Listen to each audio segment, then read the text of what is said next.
Você deseja mudar a maneira como você se comunica? Você deseja se fazer entendido? Você deseja conversar de tal maneira que as pessoas se sintam atraídas a se aproximarem de você? Faça uma revisão profunda, não superficial, profunda, acerca da maneira como você tem tratado as pessoas. O texto começa no capítulo 4, versículo 15, dizendo: tenham cuidado com a maneira como vocês vivem. Alguns de nós, quando ouvimos essa expressão, tenham cuidado, logo imaginam um Deus atrás de uma porta de madeira, com um pedaço de madeira na mão também, esperando a gente errar. Porque daí quando a gente erra, ele dá um pulo na nossa frente e diz assim: eu vi. Então ele pega o pedaço de pau e senta o pau na nossa cabeça. Talvez essa seja a imagem de pessoas que cresceram com a ideia de que Deus é alguém extremamente punitivo.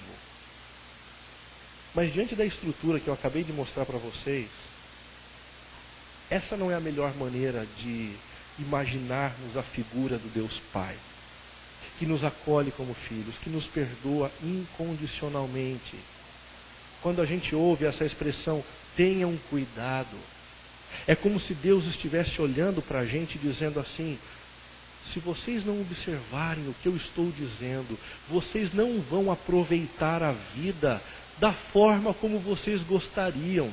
Vocês não vão desfrutar do que vocês poderiam desfrutar, da forma como poderiam desfrutar. Quem vai perder com isso são vocês. Tenham cuidado com a maneira como vocês vivem. O desafio dessa revisão é sempre uma necessidade premente, urgente. Do contrário, sempre daremos vazão a posturas, reações e palavras que não edificam e não aproximam.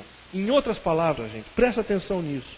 Sempre que a gente põe a vida no automático e a gente não pensa nas nossas palavras, a gente não pensa nas nossas posturas, a gente acaba fazendo mal. A gente acaba machucando, a gente acaba ferindo e a gente acaba expulsando de perto. As pessoas que nos amam estão perto da gente. Não dá para simplesmente pôr o câmbio no... Não dá. A gente precisa repensar, a gente precisa avaliar. Mas como é que a gente faz esta revisão? Bom, no ambiente profissional, existem alguns gestores, alguns coordenadores que têm feito uso de um método de avaliação muito interessante chamado Avaliação 360. Se você tem uma empresa ou se você trabalha numa empresa, certamente você já ouviu a respeito disso. Que é uma avaliação que não é feita simplesmente do chefe para com aquele a quem ele lidera, mas é uma avaliação feita por todas as pessoas que estão ao redor. Por aqueles a quem ele serve, por aqueles a quem ele representa, todos ao redor, falando um pouquinho a respeito de você, de como você trabalha, de como você se comporta, de como você age, de como você reage, de como você se expressa. E cá entre nós, eu acredito que isso dá para a gente algumas dicas interessantes. A gente não tem a capacidade total de nos avaliarmos. A Bíblia diz que o coração do homem é enganoso. E às vezes a gente acha que a gente está arrebentando a boca do balão, a gente acha que a gente está conseguindo se expressar, mas todas as pessoas ao nosso redor estão pensando o contrário. Que tal se a gente se valesse de uma ferramenta como essa, como exemplo, e a gente se aproximasse de algumas pessoas que estão bem próximas, para simplesmente dizer: você poderia me contar como você me enxerga? Como eu tenho me comportado aqui em casa? Como eu tenho me comportado aqui no trabalho? Você pode me contar como tem sido a maneira como eu uso as minhas palavras? Você pode fazer isso por mim? Agora, por favor, quando alguém vier falar alguma coisa para você, que você pediu para ser dita, Por favor, não interrompa, não peça que a pessoa não vá em frente, não tente corrigi-la, não faça careta. Isso é um processo de muita maturidade. Quando a gente chega ao ponto de pedir para alguém, você poderia contar para mim como eu funciono? Sabe por que eu acho que isso é tão importante, gente? Porque existem muitas pessoas que a sensação que dá é que o sujeito não tem a mínima ideia do que as pessoas pensam a respeito dele. A mínima ideia. Ouvir um pouquinho as pessoas que estão por perto é o primeiro passo. É o primeiro passo para a gente chegar à maturidade no que diz respeito à maneira como nós nos comunicamos. A disposição para fazer esta revisão, bem como o interesse em buscar e compreender a vontade de Deus, são os dois elementos fundamentais para desenvolver sabedoria. Eu preciso me compreender e eu preciso compreender a mente de Deus. Eu preciso compreender as orientações de Deus. Mas por quê? Por quê? Porque numa maneira muito simples de argumentar, ele vive num lugar mais alto do que a gente. E ele enxerga de um lugar cuja perspectiva é muito mais ampla do que a nossa perspectiva sobre a vida, a nossa perspectiva sobre os nossos negócios, a nossa perspectiva sobre as nossas amizades, sobre os nossos relacionamentos afetivos. Ele enxerga de maneira mais ampla. Ele enxerga de forma mais profunda. Que tal a gente dar ouvidos para ele? Os versículos 15, 16 e 17 nos falam a respeito da sabedoria e da insensatez. O sábio é aquele que se volta para compreender-se a si mesmo. O sábio é aquele que dá ouvidos àquilo que o Criador fala a respeito dele, da sua vida e dos seus relacionamentos. Aonde você se encontra? Aonde você se encontra? O objetivo desta revisão é o mesmo mencionado pelo salmista no Salmo 45, versículo 1, quando ele disse: seja a minha língua como pena de um hábil escritor.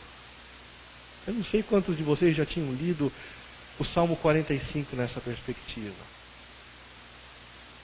Mas o tempo todo ele procura entender como ele funciona, para que então a sua língua seja como pena de um hábil escritor, que faz poesia, que escreve romances. A nossa língua certamente tem um potencial muito grande de aproximar pessoas, mas quando nós não pensamos sobre isso, nós podemos transformá-la num elemento que distancia e que afasta. O segundo desafio para uma comunicação acolhedora é: procure encher-se interiormente da presença fortalecedora do Espírito Santo de Deus. Procure encher-se, é o que diz o versículo 18. Não se embriaguem com vinho que leva à libertinagem, mas deixem-se encher pelo Espírito. Porque o apóstolo Paulo fala a respeito do perigo da embriaguez nesse texto. O assunto não são relacionamentos interpessoais. O assunto não é a revisão da minha vida, porque a questão da embriaguez. Porque muita gente, na dificuldade de se expressar e de se relacionar, acaba usando a bebida como uma forma de desinibição. Eu tomo um gorozinho para ficar mais leve. Eu tomo um gorozinho para poder me expressar melhor. Tem gente que diz isso. Quando eu começo a tomar, a coisa começa a fluir mais fácil. E flui mesmo, a língua fica mais solta, fica mais leve. Mas é exatamente quando a língua fica mais leve que da nossa boca algumas palavras que não deveriam sair, saem. E a gente fere. E a gente machuca, e a gente destrói, e a gente acaba afastando. E o apóstolo Paulo diz: olha, não vale a pena usar o recurso da bebida para poder ter intimidade e para poder se expressar melhor. Somente a presença do Espírito Santo de Deus é capaz de promover em nós o fruto necessário para que os nossos relacionamentos sejam mais sadios e acolhedores. Gente, é só se aproximando de Deus e permitindo que o calor dele nos encha, que a gente consegue transbordar do conteúdo dele sobre as pessoas que nos cercam. O texto de Gálatas, capítulo 5, versículo 22, nos fala exatamente a respeito disso. Mas o fruto do Espírito em nós é amor. O fruto do Espírito em nós. Quando a gente percebe alguém se movendo na direção de uma outra pessoa com amor, isso é fruto de quem? Quer levar um segredo para casa? Não vem da boa intenção do ser humano. Não é inato da gente. Não vem de nós. Quando a gente se vê alguém se movendo de maneira altruísta na direção de uma outra pessoa, isso vem do Espírito. Isso é influência divina em nós. Alegria. Não aquela alegria que depende das circunstâncias, mas aquela alegria que a gente não consegue compreender. O sujeito continua se expressando com bondade, o sujeito continua se expressando feliz. O mundo está caindo ao redor do sujeito. O que é que o mantém de pé? O que é que o leva a falar dessa maneira? Quando todos os indicativos são contrários. O quê? A ação do Espírito. O fruto que ele promove no nosso interior. Paz. Como é bom ter perto da gente pessoas pacificadoras, pessoas que não precisam falar demais, mas quando elas se manifestam, os ânimos são arrefecidos, a ira parece ser calada. Como é bom ter pessoas cujo fruto das suas palavras gera paz, paciência. São pessoas que não ficam apressando os outros o tempo inteiro, que não ficam cobrando o tempo inteiro, mas que permitem àqueles que estão ao redor crescerem no tempo certo, na hora certa, no tempo de Deus. A amabilidade, a capacidade de demonstrar amor através dos mais simples atos. Mansidão. Certa vez eu comentei com vocês que a palavra mansidão é muito curiosa. Alguns acabam confundindo o manso com o corno manso, né? Com aquele que leva o chifre e é impotente para fazer alguma coisa, porque ele é corno, é manso. Não, o manso na Bíblia não tem nada a ver com o sujeito que não tem potencial para revidar. A palavra mansidão, ela foi usada primariamente para se referir àquele cavalo forte que se permite domesticar.